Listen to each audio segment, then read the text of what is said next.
Programme ਮੁੱਦਾ USA ਵਿੱਚ ਤੁਹਾਡਾ ਸਵਾਗਤ ਹੈ। ਅੱਜ ਇਸ ਪ੍ਰੋਗਰਾਮ ਦੇ ਵਿੱਚ ਗੱਲਬਾਤ ਕਰਨੀ ਹੈ ਅਮਰੀਕਾ ਦੀਆਂ 2020 ਚੋਣਾਂ ਦੀ ਤੇ ਗੱਲਬਾਤ ਕਰਨ ਲਈ ਸਾਡੇ ਨਾਲ ਨੇ 6 ਫॉर ਟਰੰਪ ਦੇ ਜਸਦੀਪ ਸਿੰਘ ਜੈਸੀ ਜੀ ਤੁਹਾਡਾ ਬਹੁਤ-ਬਹੁਤ ਸਵਾਗਤ ਹੈ। ਥੈਂਕ ਯੂ ਧੰਨਵਾ ਸਾਹਿਬ ਤੇ PTC ਦੇ ਸਾਰੇ ਵਿਊਅਰਸ ਨੂੰ ਮੇਰੇ ਵੱਲੋਂ ਸਤਿ ਸ਼੍ਰੀ ਅਕਾਲ ਜੀ। ਜੈਸੀ ਸਾਹਿਬ, ਬਹੁਤ ਮਸਲਾ ਇਸ ਵੇਲੇ ਜਿਹੜਾ ਚੋਣਾਂ ਦੇ ਵਿੱਚ ਭਖਿਆ ਪਿਆ ਹੈ। ਗੱਲਬਾਤ ਚੱਲ ਰਹੀ ਹੈ ਕਿ ਜਿਹੜੇ ਮੁੱਦੇ ਤਾਂ ਹੈਗੇ ਸੀਗੇ ਰਾਸ਼ਟਰੀ ਅੰਤਰਰਾਸ਼ਟਰੀ, ਉਹ ਇਹਨਾਂ ਚੋਣਾਂ ਦੇ ਵਿੱਚ ਪਿੱਛੇ ਚਲੇ ਗਏ ਨੇ। ਕਰੋਨਾ ਵਾਇਰਸ ਦਾ ਮੁੱਦਾ ਨੋ ਡਾਊਟ 2,15,000 ਤੋਂ ਉੱਪਰ ਅਮਰੀਕਾ 'ਚ ਮੌਤਾਂ ਹੋ ਗਈਆਂ ਨੇ। ਪ੍ਰੈਜ਼ੀਡੈਂਟ ਡੋਨਲਡ ਟਰੰਪ ਜੇ ਚੋਣ ਰੈਲੀਆਂ ਕਰ ਰਹੇ ਨੇ, ਇਹਦੇ 'ਤੇ ਵੀ ਵਿਰੋਧੀ ਧਿਰ ਵੱਲੋਂ ਇਤਰਾਜ਼ ਹੈ। ਜੇ ਉਹ ਮਾਸਕ ਲਾ ਕੇ ਆਡੀਅנס ਦੇ ਵਿੱਚ ਸੁੱਟਦੇ ਨੇ ਤੇ ਉਹ ਕਹਿੰਦੇ ਕੀ ਦੱਸਣਾ ਚਾਹੁੰਦੇ ਨੇ। ਜੇ ਉਹ ਡਾਂਸ ਕਰਦੇ ਨੇ ਤੇ ਇਹਦੇ 'ਤੇ ਵੀ ਇਤਰਾਜ਼ ਹੈ। ਸੋ ਜਿਹੜੇ ਵਿਰੋਧੀ ਧਿਰ ਵੱਲੋਂ ਇਹ ਇਤਰਾਜ਼ ਨੇ, ਇਹ ਇਤਰਾਜ਼ ਉਠਾਉਣੇ ਬਣਦੇ ਨੇ ਕਿ ਰਾਸ਼ਟਰੀ ਤੇ ਅੰਤਰਰਾਸ਼ਟਰੀ ਮੁੱਦੇ ਉਠਾਉਣੇ ਬਣਦੇ ਨੇ। ਡੋਨਲਡ ਟਰੰਪ ਦਾ ਤੇ ਇਸ ਵੇਲੇ ਇਹ ਹਾਲ ਡੈਮੋਕ੍ਰੇਟਸ ਨੇ ਕੀਤਾ ਹੈ ਕਿ ਜਿਵੇਂ ਨਹੀਂ ਕਹਿੰਦੇ ਵੀ ਇਹਨਾਂ ਦਾ ਡੋਨਲਡ ਟਰੰਪ ਦਾ ਨਾਂ ਲਵੋਗੇ ਤੇ ਰਿਸ਼ਤਾ ਹੀ ਟੁੱਟ ਜਾਣਾ ਹੈ, ਤੇ ਉਹ ਇੱਕ ਮਾਹੌਲ ਜਿਹਾ ਬਣਾਇਆ ਹੋਇਆ ਹੈ ਜੀ। ਪਰ ਜਿਹੜੇ ਮੁੱਦੇ ਨੇ ਇਹ ਨਵੇਂ ਨਹੀਂ ਨੇ। ਮੇਰੇ ਖਿਆਲ ਤੁਸੀਂ ਇਹ ਜਿਹੜੇ ਪਿਛਲੇ ਦਿਨੀ ਜੋ ਬਾਈਡਨ ਦੀ ਜਿਹੜੀ ਰਸ਼ੀਆ ਡੀਲਸ ਤੇ ਜਿਹੜੀ ਚਾਈਨਾ ਤੋਂ ਉਹਨਾਂ ਨੇ ਜਿਹੜੇ ਪੈਸੇ ਲਏ ਨੇ, ਉਹਨਾਂ ਦੇ ਬੇਟੇ ਨੇ, ਉਹ ਜਿਹੜੇ ਸਕੈਂਡਲ ਸਨ ਇਹ ਕਾਫੀ ਦਿਨਾਂ ਤੋਂ ਚੱਲ ਰਹੇ ਸਨ ਜੀ। ਬਲਕਿ ਸਾਲ 1.5 ਸਾਲ ਤੋਂ ਇਹ ਉੱਪਰ ਆਏ ਹੋਏ ਸਨ। ਬਲਕਿ ਇਹਦੇ ਵਿੱਚ ਹੀ ਉਹਨਾਂ ਨੇ ਪ੍ਰੈਜ਼ੀਡੈਂਟ ਟਰੰਪ ਨੂੰ ਇੰਪੀਚ ਕਰਨ ਦੀ ਵੀ ਕੋਸ਼ਿਸ਼ ਕੀਤੀ ਸੀ। ਜਦੋਂ ਪ੍ਰੈਜ਼ੀਡੈਂਟ ਟਰੰਪ ਨੇ 1.5 ਸਾਲ ਪਹਿਲੇ ਕਿਹਾ ਸੀ ਕਿ ਵੀ ਇਹਦੀ ਇਨਵੈਸਟੀਗੇਸ਼ਨ ਕਰੋ। ਤੇ ਇਹ ਮੁੱਦੇ ਨਵੇਂ ਨਹੀਂ ਨੇ, ਪਰ ਹਾਂ ਇਹਨਾਂ ਦੇ ਪ੍ਰੂਫ ਹੁਣ ਨਿਕਲ ਆਏ ਨੇ। ਨਿਊਯਾਰਕ ਪੋਸਟ ਨੇ ਕੱਲ ਇੱਕ ਹੰਟਰ ਬਾਈਡਨ, ਜੋ ਕਿ ਜੋ ਬਾਈਡਨ ਦਾ ਪੁੱਤਰ ਹੈ, ਉਹਨਾਂ ਦੇ ਲੈਪਟਾਪ ਕਿਧਰੇ ਠੀਕ ਹੋਣ ਦਿੱਤਾ ਸੀ ਤੇ ਉੱਥੋਂ ਸਾਰੀ ਈਮੇਲਸ ਤੇ ਕੁਝ ਅਸ਼ਲੀਲ ਪਿਕਚਰਾਂ ਲੀਕ ਹੋਈਆਂ ਨੇ, ਜਿਹੜਾ ਕਿ ਜੋ ਬਾਈਡਨ ਪ੍ਰੈਜ਼ੀਡੈਂਟ ਨੂੰ ਡਾਇਰੈਕਟਲੀ ਇਨਵੋਲਵ ਕਰਦਾ ਹੈ ਕਿ ਉਹਨਾਂ ਨੇ ਰਸ਼ੀਆ ਤੋਂ ਤੇ ਯੂਕਰੇਨ ਤੋਂ ਬਿਜ਼ਨਸ ਡੀਲਸ ਵਿੱਚ ਇਨਵੋਲਵ ਸਨ, ਜਿੱਥੇ ਕਿ ਉਹਨਾਂ ਦੇ ਬੇਟੇ ਨੂੰ ਕਾਫੀ ਪੈਸਾ ਮਿਲਿਆ ਸੀ। ਔਰ ਇਹਨੂੰ ਕਹਿੰਦੇ ਨੇ ਅਕਤੂਬਰ ਸਰਪ੍ਰਾਈਜ਼। ਜਦੋਂ ਵੀ ਅਮਰੀਕਾ 'ਚ ਇਲੈਕਸ਼ਨ ਹੁੰਦੀ ਹੈ ਨਵੰਬਰ ਵਿੱਚ, ਔਰ ਅਕਤੂਬਰ ਵਿੱਚ ਕੋਈ ਨਾ ਕੋਈ ਜਿਹੜਾ ਹੈ ਪਾਰਟੀਆਂ ਵੱਲੋਂ ਜਾਂ ਪ੍ਰੈਸ ਵੱਲੋਂ ਕੋਈ ਨਾ ਕੋਈ ਸਰਪ੍ਰਾਈਜ਼ ਨਿਕਲਦਾ ਹੈ। ਤੇ ਇਸ ਸਾਲ ਇਹ ਅਕਤੂਬਰ ਸਰਪ੍ਰਾਈਜ਼ ਆਇਆ, ਜਿਹਦੇ 'ਚ ਕਿ ਜੋ ਬਾਈਡਨ ਦੀਆਂ ਜਿਹੜੀਆਂ ਇਹ ਈਮੇਲਸ ਵਗੈਰਾ ਜਿਹੜਾ ਕਿ ਉਹਨਾਂ ਨੂੰ ਹੁਣ ਡਾਇਰੈਕਟ ਇਨਵੋਲਵ ਦੱਸ ਰਹੀਆਂ ਨੇ ਇਸ ਸਕੈਂਡਲ ਵਿੱਚ, ਕਰਪਸ਼ਨ ਦੇ, ਉਹ ਨਿਕਲੀਆਂ ਨੇ। ਪਰ ਕਾਬਲੇ ਗੌਰ ਗੱਲ ਇਹ ਹੈ ਕਿ ਜਿੱਥੇ ਮੀਡੀਆ ਹਰ ਵਾਰੀ ਇਹ ਜੀ ਅਕਤੂਬਰ ਸਰਪ੍ਰਾਈਜ਼ ਨੂੰ ਲੈ ਕੇ ਵੇਟ ਕਰਦਾ ਸੀ ਕਿ ਕੀ ਕਿਸੇ ਕੈਂਡੀਡੇਟ ਦੇ ਖਿਲਾਫ ਨਿਕਲੇ, ਔਰ ਜਦ ਨਿਕਲਦਾ ਸੀ ਉਹ ਲੋਕਾਂ ਦੇ ਸਾਹਮਣੇ ਲੈ ਕੇ ਆਉਂਦਾ ਸੀ। ਇਸ ਵਾਰੀ ਜਿਹੜਾ ਮੀਡੀਆ ਹੈ ਉਹਨੂੰ ਜ਼ਿਆਦਾਤਰ ਆਈ ਵੁੱਡ ਸੇ ਜਿਹੜਾ 99% ਮੀਡੀਆ, ਜਿਹਨੂੰ ਕਿ ਪ੍ਰੈਜ਼ੀਡੈਂਟ ਟਰੰਪ ਫੇਕ ਮੀਡੀਆ ਵੀ ਕਹਿੰਦੇ ਨੇ, ਉਹਨਾਂ ਨੇ ਇਸ ਗੱਲ ਨੂੰ ਬਿਲਕੁਲ ਦਬਾਉਣ ਦੀ ਕੋਸ਼ਿਸ਼ ਕੀਤੀ ਹੈ। ਫੇਸਬੁੱਕ ਤੇ ਟਵਿੱਟਰ ਨੇ ਇਹ ਟਵੀਟਸ ਤੇ ਉੱਪਰ ਪਾਬੰਦੀ ਲਾਤੀ ਸੀ ਕਿ ਇਸ ਬਾਰੇ ਕੋਈ ਟਵੀਟ ਨਹੀਂ ਕਰੇਗਾ, ਜਿਹੜਾ ਕਿ ਇੱਕ ਫ੍ਰੀ ਪ੍ਰੈਸ ਵਾਸਤੇ ਬੜੀ ਹੀ ਇੱਕ ਸ਼ਰਮ ਦੀ ਗੱਲ ਹੈ। ਤੇ ਇਹਦੇ ਅੱਗੇ ਜਾ ਕੇ ਮੈਨੂੰ ਲੱਗਦਾ ਹੈ ਕਿ ਜਿਹੜੇ ਰੈਪਰਕਸ਼ਨਸ ਹੋਣਗੇ, ਜਿਹੜੀ ਫਿਰ ਗਵਰਨਮੈਂਟ ਵੱਲੋਂ ਹੁਣ ਕਦਮ ਉਠਾਏ ਜਾਣਗੇ ਕਿ ਪ੍ਰੈਸ ਫ੍ਰੀ ਰਹੇ। ਇਵੇਂ press can not be partition. Press ਨੂੰ ਤੇ ਦੋਵੇਂ ਪੱਖਾਂ ਦੀ ਗੱਲ ਕਰਨੀ ਚਾਹੀਦੀ ਹੈ, ਔਰ ਉਹ ਦੇਖਣ ਨੂੰ ਨਹੀਂ ਮਿਲ ਰਿਹਾ, ਤੇ ਇਹਦੇ ਪ੍ਰੈਸ ਦੇ ਉੱਪਰ ਰਿਪਰਕਸ਼ਨਸ ਵੀ ਹੋ ਸਕਦੇ ਨੇ। ਸੋ ਇਹ ਤੁਸੀਂ ਸਮਝਦੇ ਹੋ ਕਿ ਇਹ ਜਿਹੜੇ ਜਾਤੀ ਲੜਾਈ ਤੱਕ ਨਹੀਂ ਆ ਗਏ, ਆਰ ਤੇ ਪਾਰ ਦੀ ਜੋ ਕੁਛ ਵੀ ਨਿੱਜੀ ਤੌਰ ਤੇ ਲੱਭੂਗਾ ਉਹਨੂੰ ਇਸ ਚੋਣ ਮੁੱਦਾ ਬਣਾਇਆ ਹੀ ਜਾਊਗਾ। ਜੇ ਬੈਰਨ ਟਰੰਪ ਨੂੰ ਕਰੋਨਾ ਪੋਜ਼ਿਟਿਵ ਆਇਆ, ਉਸ ਤੋਂ ਬਾਅਦ ਉਹ ਨੈਗੇਟਿਵ ਆ ਗਿਆ, ਜਿਸ ਦਿਨ ਫਸਟ ਲੇਡੀ ਨੇ ਇਹਦੇ ਬਾਰੇ ਗੱਲ ਕੀਤੀ, ਉਦਣ ਇਹ ਮੁੱਦਾ ਬਣ ਗਿਆ ਕਿ ਇਹਨਾਂ ਵਾਈਟ ਹਾਊਸ ਨੇ ਇਹ ਸਾਰੀ ਸੂਚਨਾ ਪਹਿਲਾਂ ਕਿਉਂ ਨਹੀਂ ਦਿੱਤੀ ਜੇ ਉਹ ਪੋਜ਼ਿਟਿਵ ਸੀਗਾ। ਤੇ ਪ੍ਰੈਜ਼ੀਡੈਂਟ ਟਰੰਪ ਜਦੋਂ ਰੈਲੀਆਂ ਦੇ ਵਿੱਚ ਜਾਂਦੇ ਨੇ, ਜਿਹੜਾ ਮੇਰਾ ਸ਼ੁਰੂ 'ਚ ਸਵਾਲ ਸੀ, ਇਹ ਜਿਹੜੇ ਪ੍ਰੋਟੋਕੋਲ ਹੈ ਇਹਨਾਂ ਨੂੰ ਫੋਲੋ ਨਾ ਕਰਨਾ, ਜਦੋਂ ਕਿ ਗਿਣਤੀ ਵੱਧ ਰਹੀ ਆ, ਜਿਹੜੇ ਕਰੋਨਾ ਵਾਇਰਸ ਪੀੜਤਾਂ ਦੀ ਗਿਣਤੀ DC ਮੈਟਰੋ ਏਰੀਏ ਦੇ ਵਿੱਚ, ਕਹਿ ਲਓ ਵਰਜੀਨੀਆ, ਮੈਰੀਲੈਂਡ ਦੇ ਵਿੱਚ ਵੀ ਗਿਣਤੀ ਜਿਹੜੀ ਵੱਧ ਗਈ ਆ। ਤੁਸੀਂ ਕੀ ਸਮਝਦੇ ਹੋ ਕਿ ਇਸ ਤਰ੍ਹਾਂ ਨਾਲ ਜਿਹੜਾ ਪ੍ਰੋਟੋਕੋਲ ਦੀ ਉਲੰਘਣਾ ਕਰਨਾ ਇਹ ਵਾਜਬ ਹੈ? ਦੇਖੋ, ਜਿਹੜੀ ਗਿਣਤੀ ਵੱਧ ਰਹੀ ਹੈ ਉਹ ਤੇ ਵਧੇਗੀ, ਕਿਉਂਕਿ ਟੈਸਟ ਹੋਈ ਜਾ ਰਹੇ ਨੇ ਤੇ ਲੋਕਾਂ ਨੇ ਪੋਜ਼ਿਟਿਵ ਹੋਣਾ ਹੈ। ਹਾਲੀ ਸਾਨੂੰ ਸਾਰਿਆਂ ਨੂੰ ਪਤਾ ਹੈ ਵਾਇਰਸ ਹੈ, ਇਸ ਵੇਲੇ ਵਾਇਰਸ ਦਾ ਸੀਜ਼ਨ ਵੀ ਆ ਗਿਆ ਹੈ, ਪਰ ਤੁਸੀਂ ਇੱਕ ਫਲੂ ਸੀਜ਼ਨ ਵੀ ਚੱਲ ਰਿਹਾ ਹੈ। ਪਰ ਤੁਹਾਨੂੰ ਇੱਕ ਚੀਜ਼ ਦਾ ਧਿਆਨ ਰੱਖਣਾ ਚਾਹੀਦਾ ਕਿ ਜਿਹੜਾ ਡੈਥ ਰੇਟ ਹੈ ਉਹ ਕਾਫੀ ਘੱਟ ਗਿਆ ਹੈ। ਵਾਇਰਲ ਲੋਕਾਂ ਨੂੰ ਫਲੂ ਹੁੰਦਾ ਹੈ, ਠੀਕ ਹੋ ਜਾਂਦਾ ਹੈ, ਔਰ ਡੈਥ ਰੇਟ ਹੈ ਉਹ ਕਾਫੀ ਘਟਿਆ ਹੋਇਆ ਹੈ ਜੀ। ਔਰ ਮੈਂ ਇਹ ਨਹੀਂ ਕਹਾਂਗਾ ਕਿ ਅਸੀਂ ਪ੍ਰੀਕਾਸ਼ਨ ਨਾ ਲਈਏ, ਤੇ ਪ੍ਰੈਜ਼ੀਡੈਂਟ ਟਰੰਪ ਨੇ ਵੀ ਕਦੇ ਨਹੀਂ ਕਿਹਾ, ਉਹ ਸਾਰੇ ਪ੍ਰੀਕਾਸ਼ਨ ਲੈਂਦੇ ਨੇ। ਪਰ ਇੱਕ ਗੱਲ ਇਹ ਕਿ America is a country of freedom, ਠੀਕ ਹੈ। CDC ਦੀ ਗਾਈਡਲਾਈਨਸ ਨੇ, ਤੁਸੀਂ ਮਾਸਕ ਪਾਓ।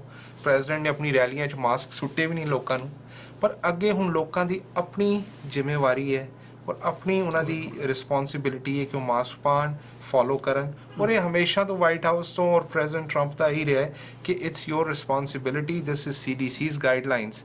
ਪਰ ਇਹ ਹੁਣ ਕੋਈ ਡਿਕਟੇਟਰਸ਼ਿਪ ਨਹੀਂ ਹੈ ਕਿ ਗਵਰਨਮੈਂਟ ਹੁਣ ਆ ਕੇ ਜ਼ਬਰਦਸਤੀ ਤੁਹਾਨੂੰ ਮਾਸਕ ਪਹਿਨਵਾਏ ਜਾਂ ਗਵਰਨਮੈਂਟ ਤੁਹਾਨੂੰ ਡਿਕਟੇਟ ਕਰੇ, ਤੇ ਇਹ ਉਹਨਾਂ ਦਾ ਹੈਗਾ। ਬਾਕੀ ਜਿਹੜੇ ਇਹ ਪਰਸਨਲ ਇਸ਼ੂਜ਼ ਜਿਹੜੇ ਨਿਕਲ ਰਹੇ ਨੇ, ਇਹ ਮੇਰੇ ਹਿਸਾਬ ਨਾਲ ਬਾਈਡਨ ਕੈਂਪੇਨ ਦੀ ਡੈਸਪਰੇਸ਼ਨ ਹੈ। ਉਹਨਾਂ ਨੂੰ ਹੁਣ ਹਾਰ ਸਾਹਮਣੇ ਨਜ਼ਰ ਆ ਰਹੀ ਹੈ, ਤੇ ਹੁਣ ਉਹ ਕਦੀ ਬੈਰਨ ਟਰੰਪ ਜੋ ਕਿ ਇੱਕ ਹਾਲੀ ਨਾਬਾਲਗ ਹੈ, 18 ਸਾਲ ਦਾ ਵੀ ਨਹੀਂ ਹੈ, ਉਹਨੂੰ ਵਿੱਚ ਪੋਲਿਟਿਕਸ ਵਿੱਚ ਘਸੀਟਣ ਦੀ ਕੋਸ਼ਿਸ਼ ਕਰ ਰਹੇ ਨੇ। ਉਹਨੂੰ ਕਰੋਨਾ ਹੋ ਗਿਆ, ਉਹ ਠੀਕ ਹੋ ਗਿਆ, ਮਿਲੀਅਨਸ ਨੂੰ ਹੋਇਆ, ਸਾਰੇ ਠੀਕ ਹੋ ਗਏ ਨੇ। ਪ੍ਰੈਜ਼ੀਡੈਂਟ ਟਰੰਪ ਨੂੰ ਹੋਇਆ, ਉਹ ਵੀ ਠੀਕ ਹੋ ਗਏ ਨੇ। ਔਰ ਮੇਰੇ ਹਿਸਾਬ ਨਾਲ ਜਦੋਂ ਰੈਲੀਜ਼ ਹੁੰਦੀਆਂ ਨੇ, ਉੱਥੇ ਲੋਕ ਆਪਣੀ ਖੁਸ਼ੀ ਨਾਲ ਜਾਂਦੇ ਨੇ, ਕਿਸੇ ਨੂੰ ਉਹ ਧੱਕੇ ਨਾਲ ਨਹੀਂ ਲੈ ਕੇ ਆਉਂਦੇ, ਜਾਂ ਕਿਸੇ ਨੂੰ ਕਿਹਾ ਨਹੀਂ ਜਾਂਦਾ ਕਿ ਤੁਸੀਂ ਜਾਣਾ ਹੀ ਜਾਣਾ ਹੈ। ਲੋਕਾਂ ਦਾ ਪਿਆਰ ਹੈ। ਵਾਲਟਰ ਰੀਡ ਹਸਪਤਾਲ ਗਏ ਸਨ, ਬਾਹਰ ਹਜ਼ਾਰਾਂ ਲੋਕਾਂ ਨੇ ਉਹਨਾਂ ਵਾਸਤੇ, ਅਸੀਂ ਵੀ ਜਾ ਕੇ ਅਰਦਾਸ ਕੀਤੀ ਸੀ, ਹਜ਼ਾਰਾਂ ਲੋਕ ਗਏ ਸਨ, ਔਰ ਸੋਸ਼ਲ ਡਿਸਟੈਂਸ ਮੇਨਟੇਨ ਕਰਕੇ ਸਾਰਿਆਂ ਨੇ ਮਾਸਕ ਲਗਾ ਕੇ ਕੀਤਾ ਸੀ। ਹੁਣ ਇਹ ਤੇ ਆਪਣੇ ਉੱਪਰ ਹੈ ਕਿ ਤੁਸੀਂ ਕਿੰਨੇ ਰਿਸਪੌਂਸਿਬਲ ਹੋ, ਤੁਸੀਂ ਮਾਸਕ ਲਗਾਓ, ਸੋਸ਼ਲ ਡਿਸਟੈਂਸਿੰਗ ਫੋਲੋ ਕਰੋ। ਤੁਸੀਂ ਜਿਸ ਤਰ੍ਹਾਂ ਨਾਲ ਪ੍ਰੈਜ਼ੀਡੈਂਟ ਡੋਨਲਡ ਟਰੰਪ ਦੀ ਅਰਦਾਸ ਦੇ ਵਿੱਚ ਵੀ ਉਹਨਾਂ ਲਈ ਤੁਸੀਂ ਪ੍ਰੇਅਰਸ ਕੀਤੀਆਂ, ਬਾਕੀ ਧਰਮਾਂ ਦੇ ਲੋਕਾਂ ਨੇ ਵੀ ਕੀਤੀਆਂ, ਤੁਸੀਂ ਇਸ ਵੇਲੇ ਜਿੱਥੇ ਦੂਰ ਨੇੜੇ ਵਾਲੀਆਂ ਥਾਵਾਂ 'ਤੇ ਵੀ, ਜਿਹੜੇ ਰਿਮੋਟ ਏਰੀਆਜ਼ ਨੇ, ਕਈ ਥਾਵਾਂ ਦੇ ਉੱਤੇ ਜੋ ਮੈਂ ਇਕੱਤਰ ਕੀਤੀ ਹੈ ਜਾਣਕਾਰੀ, ਜਿੱਥੇ ਕਿਤੇ ਪ੍ਰੈਜ਼ੀਡੈਂਟ ਡੋਨਲਡ ਟਰੰਪ ਨਹੀਂ ਜਾ ਸਕਦੇ, ਉੱਥੇ ਉਹਨਾਂ ਦੀ ਫੈਮਿਲੀ ਜਾ ਰਹੀ ਹੈ। ਬੜੇ ਸਿਲਸਿਲੇਬੱਧ ਤਰੀਕੇ ਨਾਲ ਉਹਨਾਂ ਨੇ ਆਪਣੀ ਇਲੈਕਸ਼ਨ ਕੰਪੇਨ ਨੂੰ ਵੰਡਿਆ ਹੈ। ਰਿਮੋਟ ਏਰੀਆਜ਼ ਦੇ ਵਿੱਚ ਉਹਨਾਂ ਦਾ ਬੇਟਾ ਚਲੇ ਗਿਆ, ਕਿਤੇ ਉਹੋ ਜਿਹੀ ਥਾਂ ਦੇ ਉੱਤੇ ਉਹਨਾਂ ਦੀ ਨੂੰਹ ਚਲੇ ਗਈ। ਤੁਸੀਂ ਉਹਨਾਂ ਥਾਵਾਂ 'ਤੇ ਜਦੋਂ ਜਾਂਦੇ ਹੋ, ਤੁਹਾਨੂੰ ਕੋਈ ਲੱਗਦਾ ਹੈ ਕਿ ਦੇਸ਼ ਵੰਡਿਆ ਗਿਆ ਹੈ? ਜਿਹੜਾ ਇਸ ਤਰ੍ਹਾਂ ਦੇ ਚਰਚੇ ਨੇ ਕਿ ਬਹੁਤ ਫਰਕ ਪੈ ਗਿਆ, ਨਸਲਵਾਦ ਬਹੁਤ ਵੱਧ ਗਿਆ ਹੈ, ਤੁਹਾਡਾ ਕੀ ਐਕਸਪੀਰੀਅੰਸ ਕਹਿੰਦਾ ਹੈ? ਨਸਲਵਾਦ ਬਿਲਕੁਲ ਨਹੀਂ ਵਧਿਆ। ਨਸਲਵਾਦ ਦੀ ਮੈਂ ਗੱਲ ਨਹੀਂ ਕਰਾਂਗਾ। ਪਹਿਲਾਂ ਤਾਂ ਤੁਸੀਂ ਜਿਹੜਾ ਇੱਕ ਪੁਆਇੰਟ ਆਊਟ ਕੀਤਾ ਕਿ ਉਹਨਾਂ ਦੀ ਫੈਮਿਲੀ ਹਰ ਜਗ੍ਹਾ ਜਾ ਕੇ ਉਹਨਾਂ ਨੂੰ ਸਪੋਰਟ ਕਰ ਰਹੀ ਹੈ ਔਰ ਰੈਲੀਜ਼ ਵਿੱਚ ਇਨਵੋਲਵ ਹੈ। ਔਰ ਦੂਜੇ ਤਰਫ ਮੈਂ ਪੁਆਇੰਟ ਕਰਾਂ ਕਿ ਜੋ ਬਾਈਡਨ ਦਾ ਮੁੰਡਾ, ਉਹ ਕਿਧਰ ਹੈ ਕੈਂਪੇਨ ਵਿੱਚ? ਉਹ ਕਿਧਰੇ ਆਪਣੇ ਫਾਦਰ ਵਾਸਤੇ ਜਾ ਕੇ ਕੈਂਪੇਨਿੰਗ ਨਹੀਂ ਕਰ ਰਿਹਾ, ਕਿਉਂਕਿ ਸਾਰਿਆਂ ਨੂੰ ਹੁਣ ਪਤਾ ਲੱਗ ਚੁੱਕਾ ਹੈ ਕਿ ਉਹ ਲਾਇਬਿਲਿਟੀ ਹੈ। ਉਹ ਆਏਗਾ ਤੇ ਕਈ ਸਵਾਲ ਉੱਠਣਗੇ, ਕਿੰਨੀ ਕਰਪਸ਼ਨ ਹੋਈ ਹੈ, ਪਿਓ ਪੁੱਤਰ ਨੇ ਮਿਲ ਕੇ ਕਿੰਨੀ ਕਰਪਸ਼ਨ ਕੀਤੀ ਹੈ, ਉਹ ਸਭ ਸਾਹਮਣੇ ਆਏਗੀ। ਇਸ ਕਰਕੇ ਉਹ ਛੁਪਿਆ ਪਿਆ ਹੈ। ਪਰ ਮੈਂ ਬਿਲਕੁਲ, ਤੁਸੀਂ ਜਿਵੇਂ ਕਿਹਾ, ਮੈਂ ਕੈਂਪੇਨ ਵਿੱਚ ਜਾਣਾ, ਰੈਲੀਜ਼ ਵਿੱਚ ਗਿਆ, ਡੀਪ ਇਨਸਾਈਡ US, ਮੈਨੂੰ ਨਸਲਵਾਦ ਨਹੀਂ ਦਿਖਿਆ। ਪਰ ਹਾਂ, ਅਮਰੀਕਾ ਡਿਵਾਈਡਡ ਹੈ। ਇੱਕ ਤਰਫ ਨੇ ਸਾਡੇ ਕੰਜ਼ਰਵੇਟਿਵ ਰਾਈਟ ਵਿੰਗ, ਇੱਕ ਤਰਫ ਨੇ ਲੈਫਟਿਸਟ। ਕੰਜ਼ਰਵੇਟਿਵਸ ਜਿਹੜੇ ਨੇ ਉਹ ਵੈਲਿਊਜ਼, ਉਹ ਕੈਪੀਟਲਿਸਟ ਸੁਸਾਇਟੀ, ਉਹ ਲੈ ਕੇ ਅੱਗੇ ਚੱਲ ਰਹੇ ਨੇ। ਦੂਜੇ ਵੱਲ ਸਾਡੇ ਲੈਫਟਿਸਟ ਨੇ ਜਿਹੜੇ ਸੋਸ਼ਲਿਸਟ ਨੇ, ਉਹ ਚਾਹੁੰਦੇ ਨੇ ਕਿ ਇੱਥੇ ਹਰ ਚੀਜ਼ ਜਿਵੇਂ ਚਾਈਨਾ ਜਾਂ ਯੂਰਪ ਵਿੱਚ ਫ੍ਰੀ ਹੈ, ਉਵੇਂ ਸਾਨੂੰ ਫ੍ਰੀ ਮਿਲੇ। ਔਰ ਨਾਲ ਹੀ weed culture, drug culture, same sex marriages, ਜਿਹੜੇ ਕਿ ਸਾਡੇ ਪੰਜਾਬੀ ਸਿੱਖ ਕਲਚਰ ਦੇ ਬਿਲਕੁਲ ਖਿਲਾਫ ਨੇ। ਇੱਕ ਉਹ ਧੜਾ ਹੈ, ਤੇ ਇਹਨਾਂ ਦੋਵਾਂ ਧੜਾਂ ਦੇ ਵਿੱਚ ਇੱਕ ਡਿਵਾਈਡ ਹੋਇਆ ਹੈ। ਔਰ ਇਹ ਸ਼ੁਰੂ ਤੋਂ ਹੀ ਅਮਰੀਕਾ ਵਿੱਚ ਰਿਹਾ ਹੈ। ਪਰ ਮੈਂ ਦੇਖ ਰਿਹਾ ਕਿ more and more people are leaning towards the middle, ਜਿੱਥੇ ਕਿ ਕੰਜ਼ਰਵੇਟਿਜ਼ਮ ਨੂੰ, America is not a socialist society. ਜਦੋਂ ਅਮਰੀਕਾ ਦੀ ਬੁਨਿਆਦ ਹੀ ਜਿਹੜੀ ਉਹ ਕੈਪੀਟਲਿਸਟ ਤੇ ਹੋਈ ਸੀ, ਕੈਪੀਟਲਿਜ਼ਮ ਤੇ ਫਰੀडम ਤੇ ਮਿਨੀਮਮ ਗਵਰਨਮੈਂਟ, ਲੈਸ ਟੈਕਸਿਸ, ਬਜਾਏ ਕਿ ਸੋਸ਼ਲਿਸਟ ਜਿਹੜਾ ਏਜੰਡਾ ਹੈ, big government, everything is controlled by the government, health care ਹੋ ਗਈ, ਹਰ ਚੀਜ਼ ਗਵਰਨਮੈਂਟ ਕੰਟਰੋਲ ਕਰੇ, ਉਹ ਅਮਰੀਕਨ ਪ੍ਰਿੰਸੀਪਲਸ ਨਹੀਂ ਨੇ। ਇਹ ਤੁਸੀਂ ਹੈਲਥ ਕੇਅਰ ਦੀ ਗੱਲ ਕੀਤੀ ਆ ਹੁਣੇ। ਹੈਲਥ ਕੇਅਰ ਦੇ ਵਿੱਚ ਜਿਹੜਾ ਓਬਾਮਾ ਕੇਅਰ ਲੈ ਕੇ ਆਏ ਸੀ ਪ੍ਰੈਜ਼ੀਡੈਂਟ ਡੋਨਲਡ ਟਰੰਪ ਨੇ ਕਿਹਾ ਸੀ ਮੈਂ ਇਹਨੂੰ ਚੇਂਜ ਕਰਨਾ, ਔਰ ਉਹ ਅਜੇ ਤੱਕ ਭਾਵੇਂ ਕਰ ਨਹੀਂ ਪਏ। ਪਰ ਤੁਸੀਂ ਸਮਝਦੇ ਹੋ ਕਿ ਜਿਹੜੀ ਓਬਾਮਾ ਕੇਅਰ ਦੇ ਵਿੱਚ ਜੋ ਕੁਛ ਉਹਨਾਂ ਨੇ ਚੀਜ਼ਾਂ ਲਿਆਂਦੀਆਂ ਸੀ, ਉਹਨਾਂ ਨੂੰ ਚੇਂਜ ਕਰਨਾ ਜ਼ਰੂਰੀ ਸੀ? ਬਿਲਕੁਲ ਜ਼ਰੂਰੀ ਸੀ। Obama care is not at all sustainable. ਉਹ ਸਾਲ 2 ਸਾਲ 5 ਸਾਲ ਕਰਕੇ, ਔਰ ਲੋਕਾਂ ਦੇ ਉੱਪਰ ਇੱਕ ਬਹੁਤ ਵੱਡਾ, ਜਿਹੜੇ ਬਿਜ਼ਨੈਸਿਸ ਦੇ ਉੱਪਰ ਇੱਕ ਬਹੁਤ ਵੱਡਾ ਭਾਰ ਪਾਤਾ ਗਿਆ ਸੀ। ਜੀ, ਓਬਾਮਾ ਕੇਅਰ ਵੱਲੋਂ। ਔਰ ਨਾਲ ਹੀ ਨਾਲ ਜਿਹੜੇ ਕਿ ਉਹਦੇ ਵਿੱਚ ਭਾਵੇਂ ਤੁਸੀਂ ਇਲੀਗਲ ਹੋ, ਤੁਸੀਂ ਬਾਰਡਰ ਟੱਪ ਕੇ ਅਮਰੀਕਾ ਆ ਗਏ, ਤੁਹਾਡੀ ਫੁੱਲ ਮੈਡੀਕਲ ਕੇਅਰ ਕੀਤੀ ਜਾਏਗੀ। ਔਰ ਬਲਕਿ ਜਿਹੜੇ ਇਲੀਗਲ ਸਨ ਉਹਨਾਂ ਨੂੰ ਜ਼ਿਆਦਾ ਉਹ ਦੇ ਰਿਹਾ ਸੀ ਬੈਨੀਫਿਟ, ਜਿਹੜੀ ਮਿਡਲ ਕਲਾਸ ਅਮਰੀਕਾ ਸੀ ਉਹ ਪਿਸ ਰਿਹਾ ਸੀ। ਸੋ ਓਬਾਮਾ ਕੇਅਰ ਜਿਹੜਾ ਉਹ ਬਿਲਕੁਲ ਹੀ ਫੇਲਡ ਪਾਲਿਸੀ ਸੀ ਪ੍ਰੈਜ਼ੀਡੈਂਟ ਓਬਾਮਾ ਦੀ, ਜਿਸ ਤਰ੍ਹਾਂ ਉਹਨਾਂ ਦੀਆਂ ਸਾਰੀਆਂ ਪਾਲਿਸੀਆਂ ਫੇਲ ਹੋਈਆਂ ਨੇ। ਜੋ ਉਹਨਾਂ ਨੇ ਈਰਾਨ ਨਾਲ ਇੱਕ ਫੋਰਨ ਟ੍ਰੇਡ ਡੀਲ ਮੁਕਾਈ ਸੀ ਉਹ ਵੀ ਬਿਲਕੁਲ ਫੇਲਡ ਪਾਲਿਸੀ। ਔਰ ਜਿਹੜੀ ਉਹਨਾਂ ਦੀ ਟ੍ਰੇਡ ਡੀਲਸ ਚਾਈਨਾ ਨਾਲ ਸਨ, ਜਿਹੜੀਆਂ ਵੀ ਉਹਨਾਂ ਨੇ ਡੀਲਾਂ ਕੀਤੀਆਂ ਉਹ ਸਾਰੀਆਂ ਫੇਲਡ ਸਨ। ਉਹਨਾਂ ਦੇ ਪੂਰੇ ਟੈਨਿਅਰ ਵਿੱਚ ਉਹ ਇੱਕ ਅਪੋਲੋਜੈਟਿਕ ਪ੍ਰੈਜ਼ੀਡੈਂਟ ਸਨ। ਜਿੱਥੇ ਵੀ ਜਾਂਦੇ ਸਨ ਉਹ ਆਪਣੀ ਸਪੀਚ ਅਪੋਲੋਜੀ ਤੋਂ ਸ਼ੁਰੂ ਕਰਦੇ ਸਨ। ਉਹ ਉਹਨਾਂ ਦਾ ਇਹੀ ਹੁੰਦਾ ਸੀ ਕਿ ਅਮਰੀਕਾ ਨੇ ਬੜੀ ਗਲਤੀਆਂ ਕੀਤੀਆਂ ਨੇ, ਅਸੀਂ ਤੁਹਾਡੇ ਕੋਲੋਂ ਮਾਫੀ ਮੰਗਦੇ ਹਾਂ। ਤੇ ਜਦ ਕਿਸੇ ਮੁਲਕ ਦਾ ਲੀਡਰ ਅਪੋਲੋਜੈਟਿਕ ਹੋ ਜਾਏ ਉਹ ਮੁਲਕ ਦੀਆਂ ਤਰੱਕੀਆਂ ਰੁਕ ਜਾਂਦੀਆਂ ਨੇ। ਸੋ ਓਬਾਮਾ ਕੇਅਰ ਜਿਹੜਾ ਹੈਲਥ ਕੇਅਰ ਬਿੱਲ ਸੀ, that was a part of his agenda ਵਿਚ is not practical and sustainable. ਮੈਂ ਇਹਨਾਂ ਦੀ ਵਿਦੇਸ਼ ਨੀਤੀ ਤੇ ਬਾਅਦ ਚ ਆਉਣਾ। ਮੈਂ ਇਹ ਜਾਣਨਾ ਚਾਹਾਂਗਾ ਕਿ ਤੁਸੀਂ ਇਸ ਵੇਲੇ ਕਿਵੇਂ ਦੇਖਦੇ ਹੋ ਕਿ ਜਦੋਂ ਅਮਰੀਕਾ ਦੇ ਵਿੱਚ ਰਹਿੰਦਿਆਂ ਹੋਇਆਂ ਜਿਹੜੇ ਇੰਡੀਅਨ ਨੇ ਉਹਨਾਂ ਦੇ ਵਿੱਚ ਜ਼ਿਆਦਾ ਗਿਣਤੀ, ਨਿਊਯਾਰਕ ਟਾਈਮਸ ਦੀ ਵੀ ਰਿਪੋਰਟ ਆਈ ਹੈ ਕਿ 72% ਜਿਹੜੇ ਇੰਡੀਅਨ ਨੇ ਉਹ ਲੀਨ ਨੇ ਡੈਮੋਕ੍ਰੈਟਿਕ ਪਾਰਟੀ ਵੱਲ। ਤੁਸੀਂ ਕੀ ਸਮਝਦੇ ਹੋ, ਇਹ ਕੋਈ ਤਬਦੀਲੀ ਹੈ ਜਾਂ ਉਹ ਬਹੁ ਗਿਣਤੀ ਸਮਝਦੇ ਨੇ ਕਿ ਇਹ ਡੈਮੋਕ੍ਰੈਟਿਕ ਪਾਰਟੀ ਵੱਲ? ਜੇ ਤੇ ਨਿਊਯਾਰਕ ਟਾਈਮਸ ਕਹਿ ਰਿਹਾ ਕਿ 72% ਲੀਨ ਕਰ ਰਹੇ ਨੇ ਡੈਮੋਕ੍ਰੈਟਸ ਵੱਲ, ਤੇ ਮੈਂ ਤੇ ਇਹ ਸਮਝਾਂ ਕਿ 72% ਲੀਨ ਕਰ ਰਹੇ ਨੇ ਰਿਪਬਲਿਕਨਸ ਵੱਲ। ਕਿਉਂਕਿ ਨਿਊਯਾਰਕ ਟਾਈਮਸ ਇੱਕ ਬਿਲਕੁਲ ਹੀ ਗਾਰਬੇਜ ਟਾਈਮਸ ਹੈ ਜੋ ਕਿ ਬਿਲਕੁਲ ਝੂਠ ਲਿਖਦਾ ਹੈ। ਆਪਾਂ ਕੁਝ ਗੱਲਾਂ ਜਿਹੜੀਆਂ ਨੇ ਉਹ ਘਰੇਲੂ ਨੀਤੀ ਦੇ ਉੱਤੇ ਕੀਤੀਆਂ ਨੇ, ਕਿਹੜੇ ਮਸਲੇ ਨੇ ਇਸ ਵੇਲੇ ਇਲੈਕਸ਼ਨਾਂ ਦੇ ਵਿੱਚ।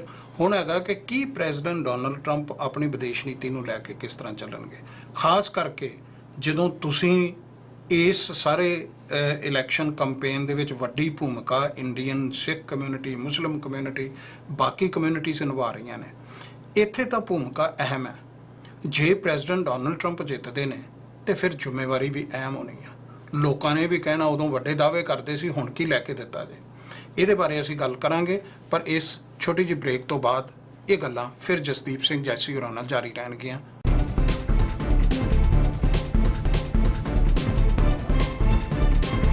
ਬ੍ਰੇਕ ਤੋਂ ਬਾਅਦ ਤੁਹਾਡਾ ਸਵਾਗਤ ਹੈ। ਸਾਡੀ ਗੱਲਬਾਤ ਚੱਲ ਰਹੀ ਹੈ ਜਸਦੀਪ ਸਿੰਘ ਜੈਸੀ ਹੋਰਾਂ ਨਾਲ, ਜਿਹੜੇ 6 ਫॉर ਟਰੰਪ ਲਈ ਇਸ ਵੇਲੇ ਸਰਗਰਮ ਨੇ।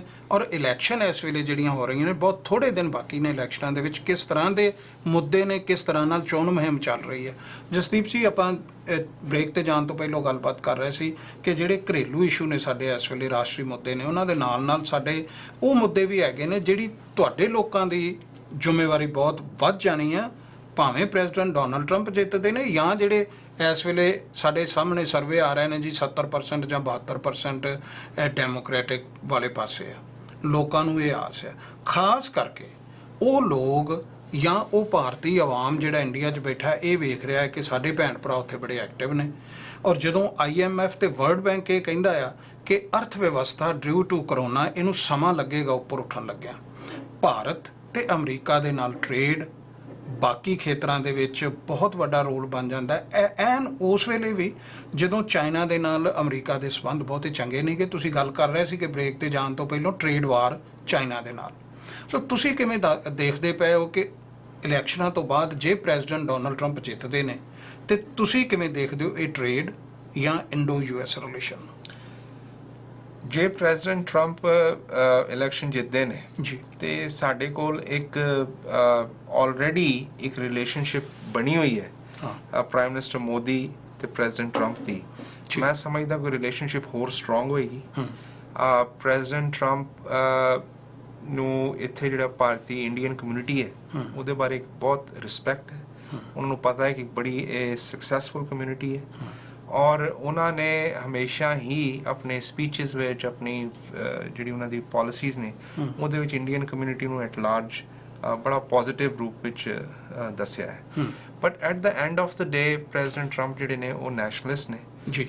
ਜਿੰਨੀ ਵੀ ਟ੍ਰੇਡ ਰਿਲੇਸ਼ਨਸ਼ਿਪਸ ਹੋਣੀਆਂ ਨੇ ਉਹ ਪ੍ਰੈਜ਼ੀਡੈਂਟ ਟਰੰਪ ਅਮਰੀਕਾ ਨੂੰ ਅੱਗੇ ਮੁੱਦੇ ਸਭ ਤੋਂ ਉੱਪਰ ਰੱਖ ਕੇ ਕਰਦੇ ਨੇ, ਅਮਰੀਕਾ ਦਾ ਫਾਇਦਾ ਵੇਖਦੇ ਨੇ। ਔਰ ਇੰਡੀਅਨ ਜਿਹੜੀ ਗਵਰਨਮੈਂਟ ਹੈ ਉਹਨੂੰ ਇਨ ਟ੍ਰੇਡ ਰਿਲੇਸ਼ਨਸ ਵਿੱਚ ਅੱਗੇ ਚੱਲਦਿਆਂ ਹੋਇਆਂ ਥੋੜੀ ਜਿਹੀ ਜਿਹੜੀ ਰਿਜਿਡਿਟੀ ਆਂਦੀ ਹੈ ਸਾਡੀ ਇੰਡੀਆ ਵੱਲੋਂ ਕਿ ਜੀ ਅਸੀਂ ਬਸ ਇਵੇਂ ਥੋੜੀ ਜਿਹੀ ਫਲੈਕਸੀਬਿਲਿਟੀ ਦਿਖਾਣੀ ਦੀ ਲੋੜ ਹੈ ਜੀ, ਕਿਉਂਕਿ ਇੰਡੀਆ ਹੁਣ ਉਹ ਇੰਡੀਆ ਨਹੀਂ ਰਿਹਾ ਜਿਹੜਾ ਕਿ ਅੱਜ ਤੋਂ 20 ਸਾਲ ਪਹਿਲਾਂ ਸੀ ਜਾਂ 30 ਸਾਲ ਪਹਿਲਾਂ ਸੀ। We are at international stage. ਅੱਜ ਤੁਸੀਂ ਜੇ ਤੁਹਾਨੂੰ ਚਾਈਨਾ ਦੇ ਜੇ ਅਮਰੀਕਾ ਦੇ ਰਿਲੇਸ਼ਨਸ਼ਿਪ ਖਤਮ ਹੋ ਰਹੇ ਨੇ ਟ੍ਰੇਡ ਦੇ, ਤੇ ਇੰਡੀਆ ਵਾਸਤੇ ਬੜੀ ਵੱਡੀ ਓਪਰਚੁਨਿਟੀ ਹੈ ਔਰ ਸੀਗੀ ਜਿਹੜੀ ਮੈਂ ਸਮਝਦਾ ਇੰਡੀਆ ਨੇ ਲੂਜ਼ ਕੀਤੀ ਹੈ ਪਿੱਛੇ, ਕਿ ਉਹ ਵੈਕਿਊਮ ਜਿਵੇਂ ਹੀ ਹੋਇਆ ਹੈ ਅਸੀਂ ਉਸ ਵੈਕਿਊਮ ਗੈਪ ਨੂੰ ਫਿਲ ਕਰੀਏ। India should have stepped up. ਔਰ ਮੈਂ ਸਮਝਦਾ ਕਿ ਸਾਡੀ ਡਿਪਾਰਟਮੈਂਟ ਆਫ ਕਾਮਰਸ ਜਾਂ ਫੋਰਨ ਜਿਹੜਾ ਇੰਡੀਆ ਦਾ ਡਿਪਾਰਟਮੈਂਟ ਹੈ ਸਟੇਟ ਐਕਸਟਰਨਲ ਅਫੇਅਰਸ, ਉਹਨਾਂ ਨੂੰ ਥੋੜਾ ਇਸ ਬਾਰੇ ਅਗਰੈਸਿਵ ਹੋਣਾ ਚਾਹੀਦਾ ਤਾਂ ਕਿ ਇੰਡੀਆ ਇਸ ਵੇਲੇ ਇਕਨੋਮਿਕਲੀ ਬੜੀ ਪ੍ਰੋਬਲਮਸ ਵਿੱਚ ਆ ਰਿਹਾ ਹੈ। ਹੁਣ ਇੱਕ ਰਿਪੋਰਟ ਆਈ ਹੈ ਕਿ ਸਾਡਾ ਜਿਹੜਾ GDP ਹੈ ਉਹ ਬੰਗਲਾਦੇਸ਼ ਤੋਂ ਵੀ ਥੱਲੇ ਚਲਾ ਗਿਆ, ਔਰ ਇਹ ਕਰੋਨਾ ਵਾਇਰਸ ਕਰਕੇ ਹੈ ਜਾਂ ਜੋ ਵੀ ਰੀਜ਼ਨਸ ਇਹਦੇ ਵਾਸਤੇ ਕਹਿ ਸਕਦੇ ਹਾਂ।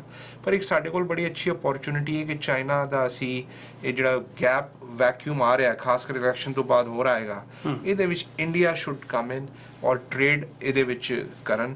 ਔਰ ਉਹਦੇ ਵਾਸਤੇ ਇੰਡੀਅਨ ਜਿਹੜੇ ਟ੍ਰੇਡ ਐਂਡ ਕਾਮਰਸ ਡਿਪਾਰਟਮੈਂਟ ਹੈ, ਸਾਡੀ ਐਕਸਟਰਨਲ ਅਫੇਅਰਸ ਮਿਨਿਸਟਰੀ ਹੈ, ਇਹਨਾਂ ਨੂੰ ਐਗਰੈਸਿਵ ਹੋਣਾ ਪਏਗਾ। ਤੁਸੀਂ ਜਿਵੇਂ ਇਹ ਗੱਲ ਕਰ ਰਹੇ ਹੋ, ਮੈਂ ਇਹਦੇ ਨਾਲ ਹੀ ਸੋਚ ਰਿਹਾ ਸੀਗਾ ਕਿ ਤੁਹਾਡੀ ਆਪਣੀ ਸਟੇਟ ਮੈਰੀਲੈਂਡ ਦੇ ਵਿੱਚ ਐਗਰੀਕਲਚਰ ਬੇਸਡ ਇਹ ਸਟੇਟ ਆ। ਖਾਸ ਕਰਕੇ ਜੇ ਦੇਖਿਆ ਜਾਵੇ ਤਾਂ ਪ੍ਰੈਜ਼ੀਡੈਂਟ ਟਰੰਪ ਨੇ ਪਿਛਲੇ ਦਿਨਾਂ ਦੇ ਵਿੱਚ ਅਮਰੀਕਾ ਦੇ ਕਿਸਾਨਾਂ ਲਈ ਕਾਫੀ ਕੁਝ ਕੀਤਾ ਹੈ। ਜਦੋਂ ਚਾਈਨਾ ਨਾਲ ਗੱਲ ਕਰ ਰਹੇ ਸੀ ਉਦੋਂ ਵੀ ਉਹ ਖਿਆਲ ਰੱਖ ਰਹੇ ਸੀਗੇ ਕਿ ਸਾਡਾ ਜਿਹੜਾ ਕਿਸਾਨ ਹੈ ਉਹਦੀ ਫਸਲ ਕਿਸ ਤਰ੍ਹਾਂ ਚੁੱਕੀ ਜਾਵੇ, ਕਿਵੇਂ ਅਸੀਂ ਟ੍ਰੇਡ ਕਰਨਾ ਹੈ।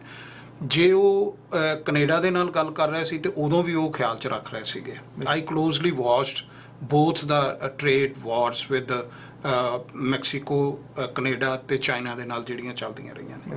ਹੁਣ ਜਦੋਂ ਪੰਜਾਬ ਤੇ ਖਾਸ ਕਰਕੇ ਇੰਡੀਆ ਦੇ ਵਿੱਚ ਕਿਸਾਨੀ ਦੀ ਹਾਲਤ ਦੇ ਬਾਰੇ ਇੰਨੇ ਵੱਡੇ ਇਹ ਮੁੱਦੇ ਉੱਠ ਰਹੇ ਨੇ, ਤੁਹਾਡਾ ਇਹਦੇ ਬਾਰੇ ਕੀ ਕਹਿਣਾ ਹੈ? ਕੋਈ ਤੁਹਾਡੀਆਂ ਸੁਚੇਤ ਪੱਧਰ ਤੇ ਕੋਸ਼ਿਸ਼ਾਂ ਹੋਣਗੀਆਂ ਕਿ ਅਮਰੀਕਾ ਦੀ ਕਿਸਾਨੀ, ਮੈਰੀਲੈਂਡ ਦੀ ਕਿਸਾਨੀ, ਪੰਜਾਬ ਤੇ ਇੰਡੀਆ ਦੀ ਕਿਸਾਨੀ ਦੇ ਵਾਸਤੇ ਕੋਈ ਬਿਹਤਰ ਕਰ ਸਕੋ?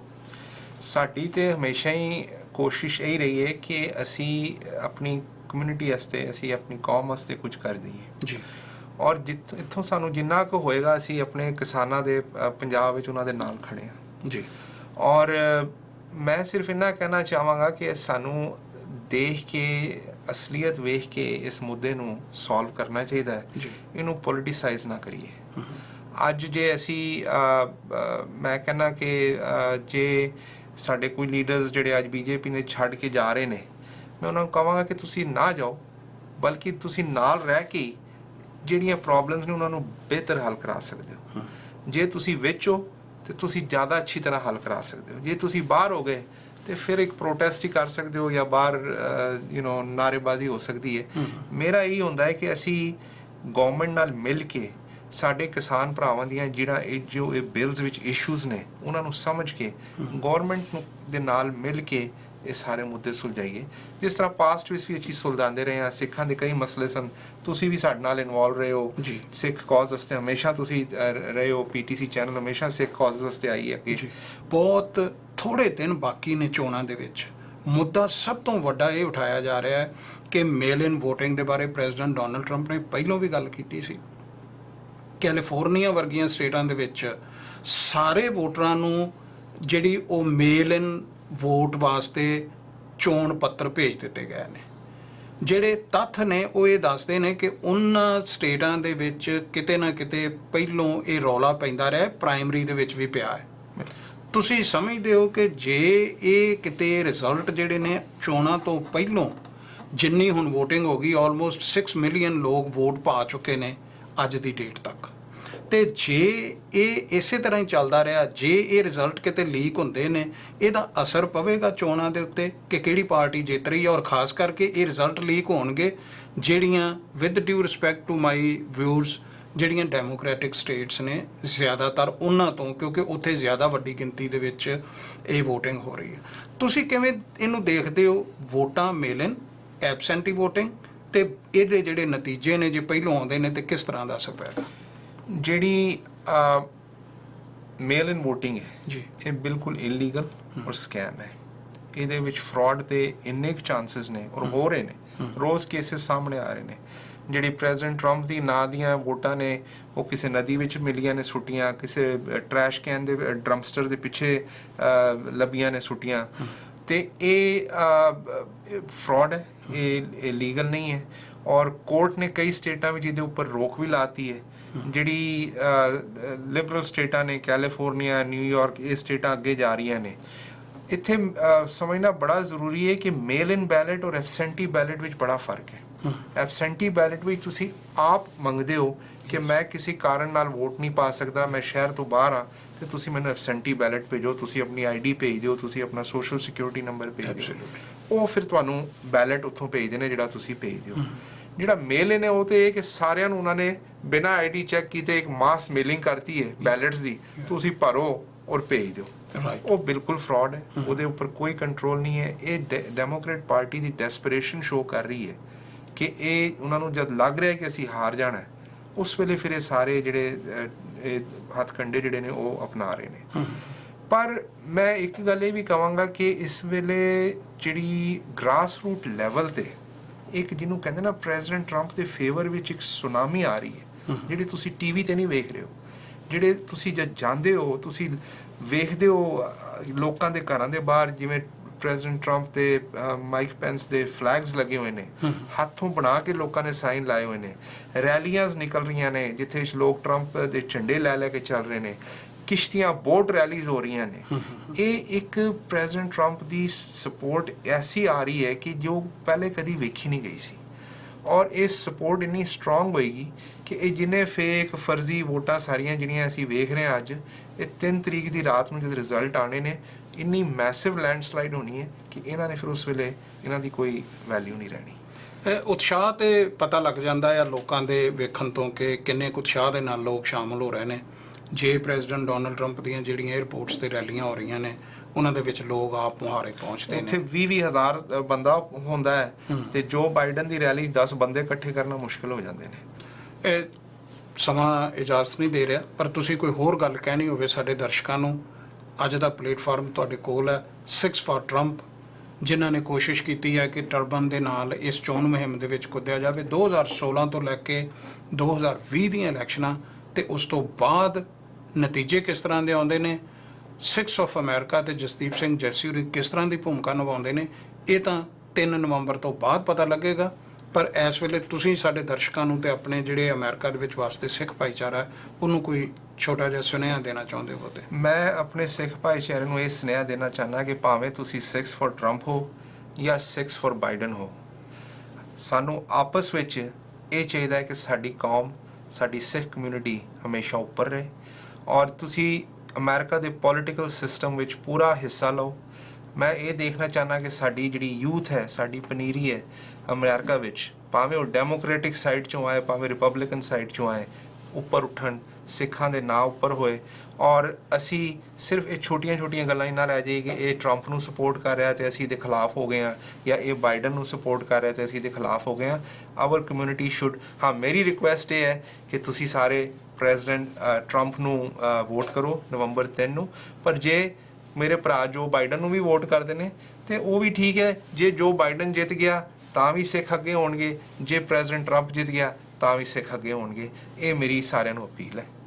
ਬਹੁਤ ਸ਼ੁਕਰੀਆ ਜਸਦੀਪ ਜੀ ਤੁਹਾਡਾ ਟਾਈਮ ਦੇਣ ਲਈ ਤੇ ਗੱਲਬਾਤ ਕਰਨ ਲਈ, ਕਿਉਂਕਿ ਇਹ ਚੋਣਾਂ ਨੇ, ਚੋਣਾਂ ਦੇ ਵਿੱਚ ਜਿਸ ਪਾਰਟੀ ਦੀ ਤੁਸੀਂ ਹਮਾਇਤ ਕਰ ਰਹੇ ਹੋ ਉਹਦੇ ਲਈ ਸਾਡੇ ਕੋਲ ਦਲੀਲਾਂ ਵੀ ਹੁੰਦੀਆਂ ਨੇ ਤੇ ਉਹਦੇ ਵਾਸਤੇ ਸਾਡੇ ਕੋਲ ਕਈ ਤੱਥ ਵੀ ਹੁੰਦੇ ਨੇ। ਇਹਨਾਂ ਤੱਥਾਂ ਤੇ ਇਹਨਾਂ ਦਲੀਲਾਂ ਦਾ ਸਾਰਾ ਐਨਾਲਿਸਿਸ ਤੁਸੀਂ ਖੁਦ ਕਰਨਾ ਹੈ ਤੇ ਉਸ ਤੋਂ ਬਾਅਦ ਤੁਸੀਂ ਵੋਟ ਦੇਣੀ ਹੈ। ਫਿਰ ਨਵੇਂ ਮੁੱਦੇ ਨਾਲ ਹਾਜ਼ਰ ਹੋਵਾਂਗੇ। ਫਿਲਹਾਲ ਸਾਨੂੰ ਦਿਓ ਇਜਾਜ਼ਤ। ਤੁਹਾਡਾ ਬਹੁਤ ਬਹੁਤ ਧੰਨਵਾਦ।